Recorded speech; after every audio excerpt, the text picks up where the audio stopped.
한국인의 건강을 위협하는 만성질환에 대한 집중 점검. 닥터의 경고. 걷기만 해도 기분이 좋아지는 따뜻한 봄철에 야외 활동을 두렵게 하는 이것은 급해지고 찔끔찔끔 소변이 새는 요실금과 배뇨장애입니다. 요실금과 배뇨장애는 소변이 보내는 건강의 적신호라고 볼 수도 있는데요. 이 질환들을 방치하면 방광염과 전립선염이 유발될 수 있고 방광암, 신장암, 전립선암 같은 심각한 질병의 징후일 수 있어 더 각별히 살펴야 한다고요. 화장실을 하루에 한 15번 정도 갈 때도 있어요. 그래서 불편할 때가 많습니다. 오늘 이 시간 요실금과 배뇨장애가 부를 수 있는 질환들과 예방하는 방법까지 자세히 알아봅니다. 그렇습니다. 오늘의 주제는 바로 요실금과 배뇨 장애였습니다. 특히 나이가 들면서 주름과 흰머리보다 배뇨 장애 때문에 속상하시다는 분들이 많이 계시더라고요, 교수님. 네, 그렇죠. 이게 특히나 이 요실금하고 배뇨장애는 이게 되게 증상이 부끄럽고 누구한테 말하기 힘든, 떳떳이 드러내기 힘든 증상이기 때문에 많이들 숨기고 계시는데 국민건강보험 이 자료를 보시면 50대 이상부터 60대, 70대 갈 때까지 굉장히 이제 나이가 드실수록 급격하게 그 배뇨장애, 요실금과 관련된 진료 건수가 늘어나는 것을 아실 수가 있습니다. 이게 이제 부끄러워서 병원을 찾지 않은 분들도 많지만 사실은 이 증상이 삶의 질에 굉장히 많은 영향을 미치거든요. 그래서 요실금이라고 하는 것은 내 의지와는 상관없이 소변이 새는 증상, 주로 이제 기침하거나 재채기하거나 배임이 들어갈 때 새는 경우, 아니면 소변이 마려울 때 화장실 가면서 급해지면서 새거나 하는 경우들이 많으시고, 배뇨장이라고 하는 거는 소변을 자주 보는 빈뇨, 야간뇨, 또 못 참는 절방뇨, 이런 요실금 이런 모든 소변 증상을 통틀어서 일컫는 말이라고 생각을 하시면 되겠습니다. 네, 그 패키지 여행을 갔는데 네. 버스 출발하자마자 막 손 들고선 제발 차 좀 세워주세요 이렇게 호소하시는 분들이 계셔가지고 차 돌리고 화장실 갔던 것도 보고 뭐 휴게소에 들리면 막 달려가시는 분들 계시거든요, 화장실로. 예전에는 저도 잘 이해가 안 되는데 요즘은 다들 그냥 인내하시면서 이해해주시고 기다려주시고, 이게 중년 이후가 되면 누구 한 명의 고민이 아니기 때문인 것 같습니다. 이게 뭐 노화랑 관련 있는 건가요? 뭐 방광이 늙어서 그런 건가요? 왜 그럴까요? 안타깝게도 방광도 네. 늙어요. 그러니까 이게 건강한 그 젊은 방광하고 나이가 드시는 방광하고 틀리게 근육이 약해지고 혈관도 약해지고 불안정해지기 때문에 이런 증상들이 생기는데, 이 모형을 이제 제가 보면서 설명을 드릴게요. 네. 특히 이제 여성분들은 더 잘 생기는데 이 방광하고 밖에 소변이 나가는 요도하고 이렇게 보시면 여성은 굉장히 직선으로 돼 있고 이 길이가 4cm 정도밖에 안 되거든요. 짧네요. 그럼 굉장히 짧으니까 이제 약하기도 하고요. 그 방광과 요도를 받쳐주고 있는 근육이 골반저근이라고 하는 근육인데, 이게 임신, 출산, 폐경 이런 것들이 영향을 굉장히 많이 받습니다. 또 이 골반의 수술로도 많은 영향을 받기 때문에 여성들이 이 요실금과 배뇨장애가 남성에 비해서 훨씬 더 잘 생깁니다. 그래서 이제 이 증상들이 생길수록 나이가 드시면서 없었던 증상들이 자꾸 이제 본인들이 이제 느껴지시게 되는 거죠. 교수님, 그 모형에서 골반 저근이 정확히 어느 부위인지 좀 짚어주실 수 있어요? 거기 좀 두 줄이 있는데.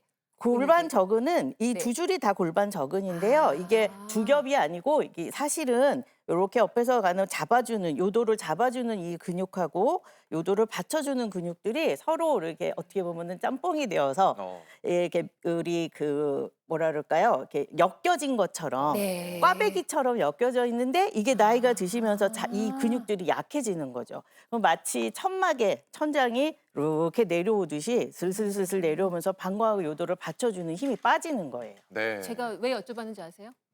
이따가 저거 강화시키는 운동 알려준다 그래가지고 네. 어딘지 알고는 우리가 운동해야 될 거 아니에요. 이거 진짜 중요한 운동인데 이따 꼭 배우셨으면 좋겠어요. 바로 저 네. 부분이군요. 네. 명심하겠습니다. 자, 그런데 말이죠. 지금부터는 우리 서태훈 씨도 집중을 해주셔야 돼요. 아, 갑자기 저요? 네, 왜냐하면 남자도 예외가 아닙니다. 이럴 수가. 나중에 요실금과 배뇨장애가 생길 수도 있어요. 그렇기 때문에 지금부터 하나하나 해당 사항에 대해서 네. 체크를 해봐야 할 텐데요. 저희가 리스트를 준비했죠. 네, 그러니까 이제 종이와 펜 꺼내 놓으시고요. 저희가 4가지 질문 드릴 건데 하나하나 체크하셔서 그 점수 더해가지고 한번 자가 점검을 해보려고 합니다. 네. 자, 자가 진단 리스트 총 4개의 문항 준비되어 있습니다. 점수 매기셔야 해요. 첫 번째부터 좀 문항 볼게요. 주세요. 자, 기상 후 잠들 때까지 소변 횟수는 인데요. 1번 7회 이하면 0점, 2번 8번에서 14번 정도면 1점. 자, 3번 15번 이상이면은 2점을 해주시면 됩니다. 네. 자, 두 번째 문항도 보겠습니다. 소변을 보기 위해서 자다가 깨는 횟수는 몇 번이신가요? 1번, 한 번이다 하면 1점이고요. 2번, 2번 하면 2점. 3번, 3회 이상 소변을 보기 위해서 자다가 깨시면 3점을 매겨주시면 되겠습니다.